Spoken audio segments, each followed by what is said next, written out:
जळगाव जिल्ह्यामध्ये तापमानाचा पारा दिवसेंदिवस वाढत असून वाढत्या तापमानाचा जलस्रोत समजल्या जाणाऱ्या पाझर तलाव तसेच प्रकल्पांना देखील मोठा फटका बसत असल्याचे चित्र पाहायला मिळत आहे।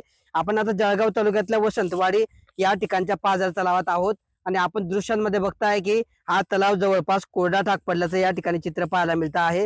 गेल्या वर्षी समाधानकारक पाऊस पडल्यामुळे हा पाझर तलाव जो होता तो 100% भरला होता। मात्र दिवसेंदिवस तापमानामध्ये वाढ होत आहे आणि मार्च महिन्यापासून वाढत्या तापमानामुळे जे आहे या प्रकल्पातील पाण्याचे जे आहे बाष्पीभवन होत असून हा या ठिकाणचा पाझर तलाव जो आहे कोरडा टाक पडल्याचे चित्र या ठिकाणी पाहायला मिळतो आहे। आपण दृश्यांमध्ये जर बघितलं तर काही ठिकाणी आता पाण्याचं तळ साचलेलं आहे, थोडंफार या ठिकाणी पाणी शिल्लक आहे। मात्र पुढच्या काळामध्ये जे आहे हे सर्वच पाण्याचे स्रोत जवळपास या ठिकाणी वाढत्या तापमानामुळे कोरडे ठाक पडण्याची चिन्ह आहेत। हा पाझर तलाव जो आहे या ठिकाणी बांधण्यात आलेला आहे आणि या पाझर तलावातून जे पाण्याचं या ठिकाणी संवर्धन केलं जातं, जतन केलं जातं, त्यामुळे आजूबाजूच्या परिसरातील शेतांमध्ये जे आहे सिंचन असेल किंवा विहिरींना जो पाण्याचे स्रोत आहेत ते मोठ्या प्रमाणात या ठिकाणी उपलब्ध होत असतात।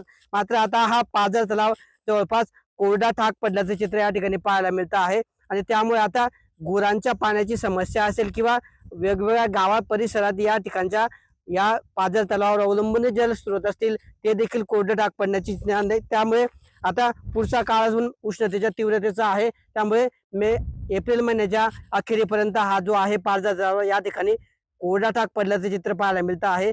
पुढच्या काळामध्ये तीव्र उन्हाळा आहे, मे महिन्याचा प्रचंड हीटचा या ठिकाणी सामना ग्रामस्थांना करावा लागणार आहे आणि याच काळात आता हा पाझर तलाव कोरडा टाक पडल्यामुळे या पाझर तलावावर अवलंबून जी गावं असतील किंवा जलस्रोत असतील ते देखील कोरडे टाक पडण्याची चिन्ह असून ग्रामस्थांना मोठ्या पाण्याटंचाईचा सामना करावा लागणार असल्याची शक्यता तसेच भीती या ठिकाणी व्यक्त केली जाते आहे। किशोर पाटील, TV9 मराठी, जळगाव।